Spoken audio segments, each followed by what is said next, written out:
Welcome back to today's Explainer. Today, we are taking on an absolute giant of political philosophy, Thomas Hobbes. We're going to completely decode his dark, fascinating, and honestly incredibly influential mindset. And then, we're going to take all that theory and masterfully tear down a top-tier model essay answer, line by line. It's a packed one, so let's dive right in. Fear and I were born twins. Wow. Just think about that stark, haunting admission from Hobbes himself for a second. To truly get this philosopher, we have to understand how fear profoundly shaped his entire worldview. You see, for him, this wasn't just some abstract intellectual exercise. It was born out of a desperate, overwhelming demand for absolute order. He needed a system that could keep that very fear at bay. So here is our roadmap for today. We'll start with part 1, the fearful philosopher. Then 2, the state of nature. 3, the social contract solution. 4, model answer, the foundation. 5, model answer, the contract. And finally, 6, model answer, lettucey evaluated. All right, part 1, the fearful philosopher.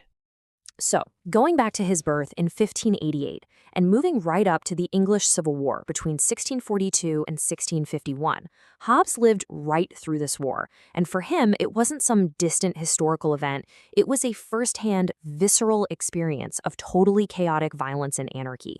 This brutal reality directly fueled his frantic search for a political system that could guarantee that kind of bloodshed would never happen again. The direct result of that trauma?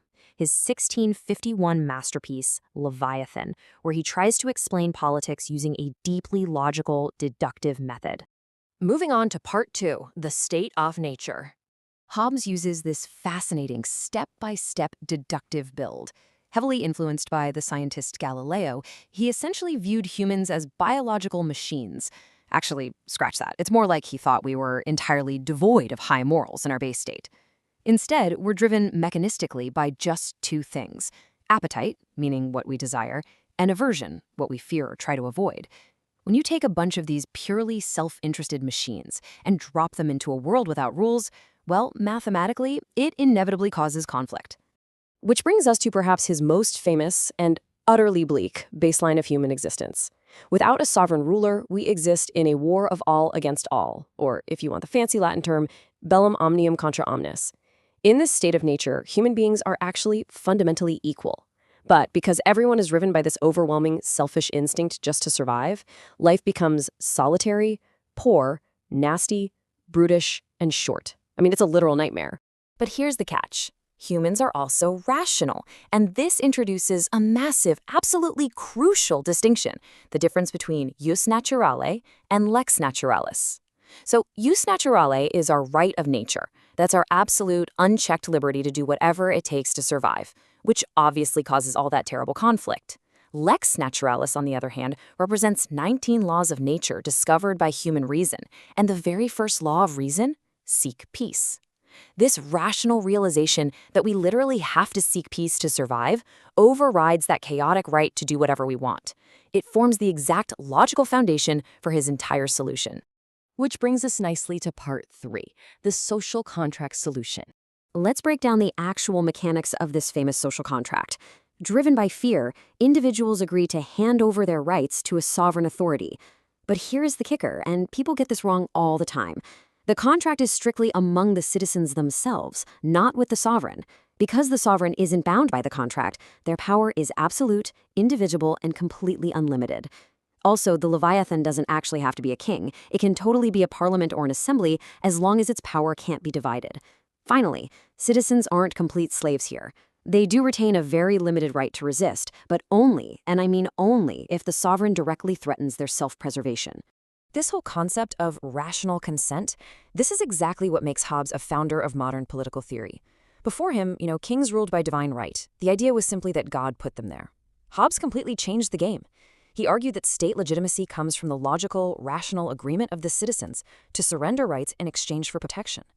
It's so fascinating because he uses a very modern, liberal method, the consent of the governed, but it bizarrely leads him to justify a totally absolutist, authoritarian result.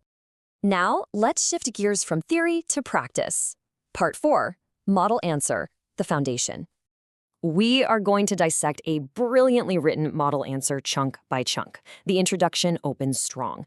Influenced by the English Civil War, Hobbes' Leviathan, 1651, argued for indivisible state power to escape anarchy. Leo Strauss calls him the foundation of modern political thought. I mean, it is incredibly efficient. Let's play examiner for a second and grade this. This perfectly illustrates why an examiner would give maximum points right out of the gate. You've got the historical context immediately. It cites Leviathan and the core problem of anarchy. And then, injecting that high-level scholarly weight by dropping Leo Strauss's name early on, that proves a total, absolute command over the subject matter before the grader even reaches the body paragraphs.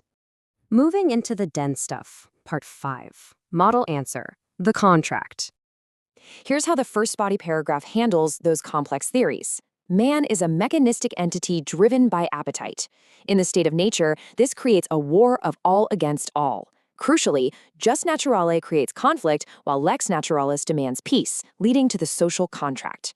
Notice how seamlessly the writer weaves Galileo's mechanistic influence right into the transition between jus naturale and lex naturalis. It's masterful.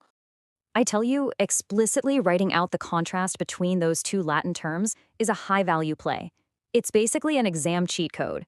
It signals to the reader that you deeply comprehend the exact logical turning point where human reason demands a social contract. It instantly separates top-tier answers from average ones. Continuing with the body paragraph. The contract is between citizens, making the sovereign absolute. Importantly, the sovereign can be a person or an assembly. However, a limited right of resistance remains if self-preservation is threatened. The writer smartly dodges the trap of calling Hobbes just a stubborn monarchist by pointing out that the sovereign could be an assembly and correctly identifying that limited right of resistance regarding self-preservation. I mean, those are massive score boosters. Finally, part 6. Model answer, legacy evaluated. A truly masterful essay doesn't just list facts, right? It maps out the academic debate, including Leo Strauss to highlight Hobbes as the foundation of modern thought, bringing in Michael Oakeshott for his analysis of the internal logical structure of Leviathan, or using C.B. Macpherson's critique, linking Hobbes' selfish human model to emerging market societies, a concept known as possessive individualism. Weaving these three distinct perspectives into your evaluation shows you've got absolute mastery of the material. Which brings us to the conclusion.